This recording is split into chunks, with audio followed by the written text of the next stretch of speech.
dinagdag lamang. Nag-start ang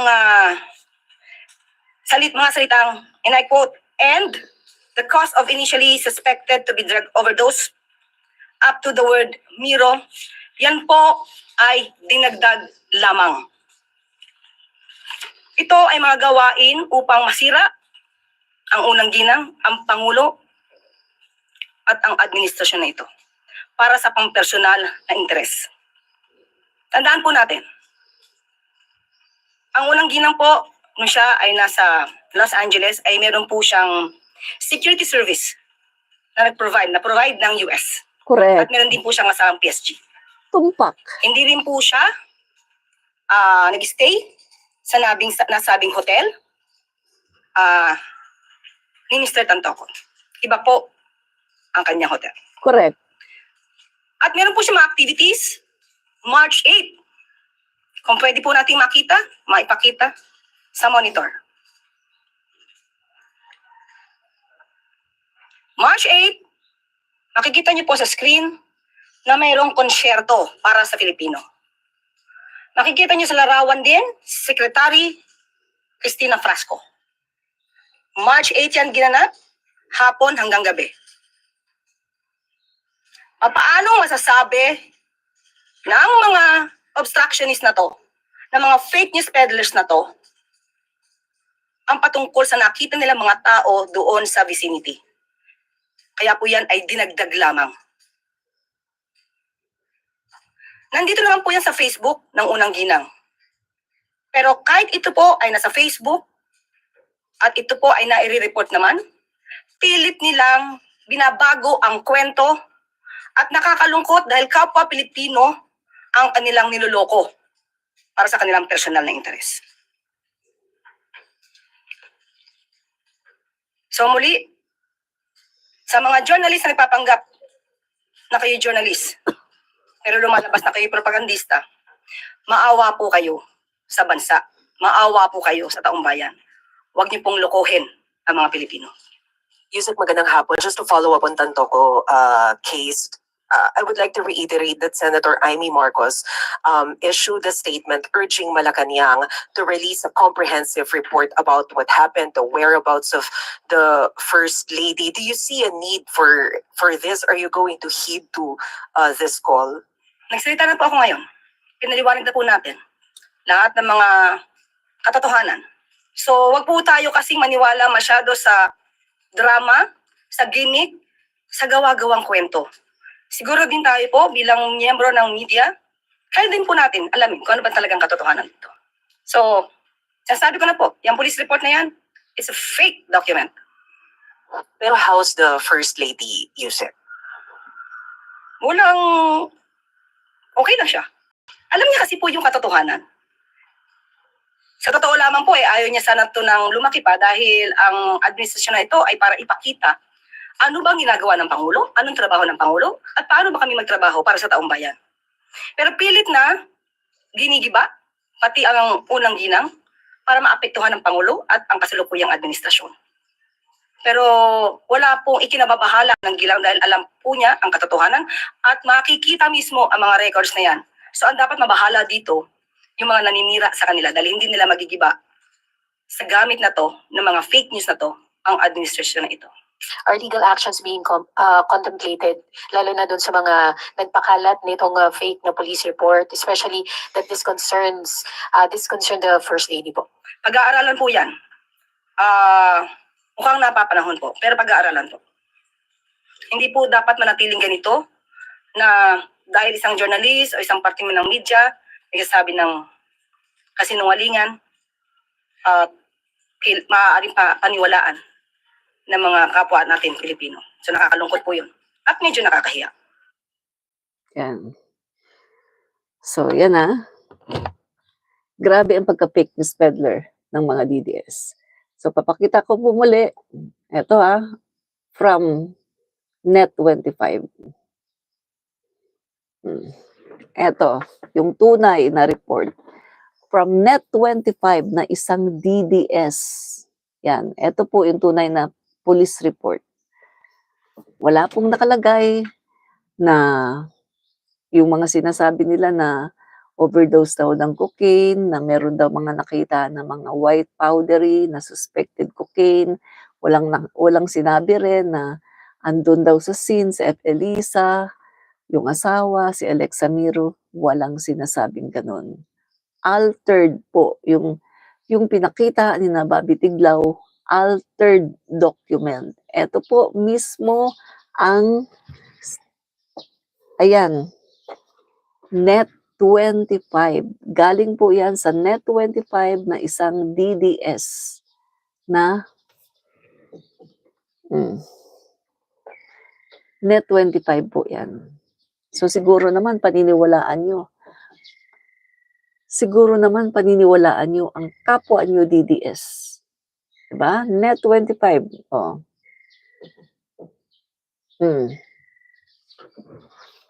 O yan. Ito, ang police report. Net25. DDS yan. Oh. Siguro naman papaniwalaan nyo yung itong pinapost ng Net25. Kasi DDS kayo, di ba? Oh. Yung pinapakita ni na Bobby Tiglao ay altered document. Ibig sabihin, isang dokumento na nilagyan lang, inedit lang, yung mga nakalagay doon para isangkot si F. Elisa na nandun daw sa scene. Pero ang totoo, wala. Wala pong ganun na nakasulat sa police report. Yun ay gawa-gawa lang ng mga fake news peddlers na DDS na hindi nahihiya na maya-maya ay nagpapakalat ng mga fake news pero maya-maya din ay sunog na sunog agad at kitang-kita ang mga kasinungalingan.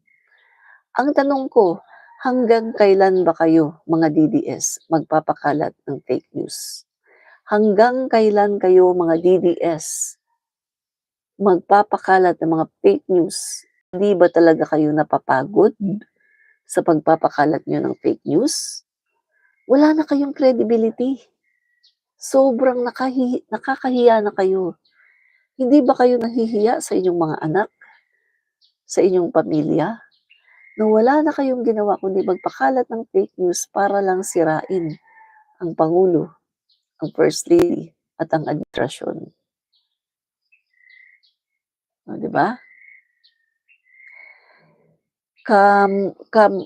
Kawamura Dayanara. Hirap na hirap tanggapin ng mga DDS ang katotohanan dahil sila mismo ang hirap na hirap ipagtanggol ang puon nilang kriminal. Tama po kayo, no? Correct po kayo dyan. Ginagawa nila lahat ng mga paninira.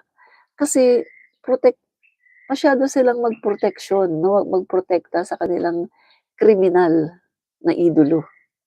Pero at the end of the day, nahuhuli sila eh. Nabubuko ang kanilang pagiging fake news peddler. Bakit hindi na lang kayo manahimik kung wala kayong magawa? Manahimik kayo at antayin nyo ang 2028. Diba? Grabe mga kaibigan, hindi sila tumitigil from the start. Pag upo pa lang ng Pangulo natin, ginigibanan nila. Pag upo ng Pangulo natin, ang dami na nilang pinapakalat na fake news. Pero hindi sila nagtatagumpay. Dahil nga, mga kaibigan, hindi naman kasi maganda ang kanilang ginagawa. No? Hindi papayagan ng Diyos ang kanilang ginagawa dahil ang ginagawa ng mga DDS na ito ay gawain ng mga demonyo. Yan po ang gawain ng mga demonyo, ang manira. Ang sabi sa Biblia, ang demonyo nandyan para manira. Parang anay na naninira. Yan po ang mga DDS. Naninira sila kasi sila ay mga demonyo. Diba? Yan. Kawamura Dayanara, alam ni Lord kung sino ang tama at gumagawa ng tama. Hindi pinababayaan ni Lord na mapunta ang Pilipinas sa kamay ng mga Duterte. Correct. Tama po kayo dyan. Hindi pababayaan ng Panginoon na mapunta muli ang Pilipinas sa kamay ng mga Duterte. Babalik na naman tayo sa kadiliman na kung saan puro lang pagpatay ng tao ang ginagawa. Di ba? Okay. Di ba? Yan. Yung mga DDS kasi mga guys, mga bugok at mga tanga, no? Sa totoo lang, mga bugok at mga tanga. Yun bang mas naniniwala sila sa mga fake news? Pero yung mga totoong balita na talagang inilalatag talaga ng mga tunay talaga na mga pages, ayaw nila. Pero gusto nilang paniwalaan yung mga fake news. Kasi nga, ang gusto nila sirain ang Pangulo. Di ba? Yun ang talagang gusto nila, mga kaibigan. Palibhasa kasi mga bayaran. Hindi sila titigil, mga bayaran. Ang dami nilang pera. Diba, mga kaibigan? Sobrang dami nilang pera. Kaya hindi sila tumitigil sa paninira sa ating gobyerno. No? Okay. So, alam nyo na guys, no? So, pakalat natin to. Actually, makikita nyo yan eh, yung mga police report, no? Nakapost yan. Ngayon, nasa social media, kalat na yan. Tsaka yung mga altered na police report na kung saan nandun sinasangkot yung pangalan ni F. Elisa. Makikita nyo yan. Nasa social media, no? Pero kung hindi kayo, kung ayaw nyo yon, mismo mga kaibigan, mag-email kayo, no? You can do your own investigation. Mag-email po kayo doon sa Beverly Hills. Mag-email kayo para makita nyo mismo, no? Yung kagutan. Okay? So, ito mga kaibigan, no? Yung pangalawa nating topic, Supreme Court judicial overreach is a violation of the separation of powers doctrine. Yan. So, i-wrap up lang natin yung ating topic, unang topic, no, yung pag-fake news po ng mga DDS. So, malinaw na po tayo doon, mga kaibigan, na fake news ang pinakalat ni Bobby Tiglao at nung mga DDS vloggers tungkol sa police report na kanilang pinapakalat. Ito po ay altered, ito po ay nilagyan lang nila ng mga, nag-add lang po sila doon ng mga sentences para talagang idamay sa F. Elisa, no? At pati yung nakalagay na cocaine overdose daw, may nakita daw white powder sa nakakalat daw sa table, wala pong ganon. Wala pong nakalagay na ganon sa police report, no? So, altered po yon, inilagay lang po yon ng mga DDS. So mga kaibigan, patuloy ko pong sinasabi sa inyo lagi sa aking vlog, maging mapanuri kapag may nakikita kayo ng mga balita, lalo-lalo na kung ito'y galing sa DDS, i-verify. Kasi napatunayan na po natin, no, tested na po, DDS vloggers are fake news peddlers. Yung nga lang pong napatawag sila sa Kongreso dahil sa pag-fake news eh, 'di ba? Oh. Sila po yung napatawag sa Kongreso, mga fake news peddlers, mga DDS vloggers. Ngayon na naman, ito na naman, fake news na naman. Hindi ba kayo nahihiya niyan? Yung mga anak ninyo, yung pamilya niyo, pinapakain niyo sa masamang gawain. Yung mga anak ninyo, pinapakain niyo sa paninirang puri. Hindi ba kayo nahihiya niyan? Oh. Sirang-sira na ang mga Duterte, sirang-sira na ang mga DDS vloggers, sirang-sira na kayo. Kayo ang sumisira sa sarili niyo. Oh. Habang patuloy niyong sinisira ang administrasyon, lumalabas lalo ang inyong baho at lumalabas lalo ang inyong pagiging fake news. Habang eager na eager kayo na pabagsakin ang gobyernong ito, kayo ang bumabagsak.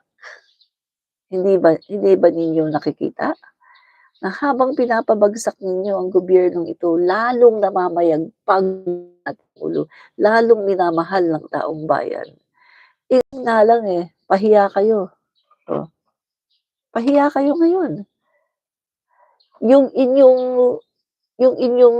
minamaliit na kongreso sa pamumuno ni House Speaker Martin Romualdez, nangunguna. Top performing government agency. House of the Representative. Sino ang kulelat? Office of the Vice President. Kulelat. Oh, nagbubumirang sa inyo. Yung ginagawa nyo kay Speaker, yung ginagawa nyo sa Pangulo, nagbubumirang sa inyo. Tumatalbog sa Vice Presidente nyo. Kulelat. Ang nangunguna, House of the Representative, top performing. Yung Vice Presidente nyo, Office of the Vice President, nangungulelat sa survey. Oh. So, karma. Nagbubumirang sa inyo ang lahat ng ginagawa nyo. Karma. Hindi natutulog ang Diyos. Ang gaba, dili gyud magsaba. Gaba na siya. Nagabaan mo. Kay pirmi man mong pandaot. Pirmi mong pandaot kay Speaker, kay PBBM, bisan unsa lang inyong isulti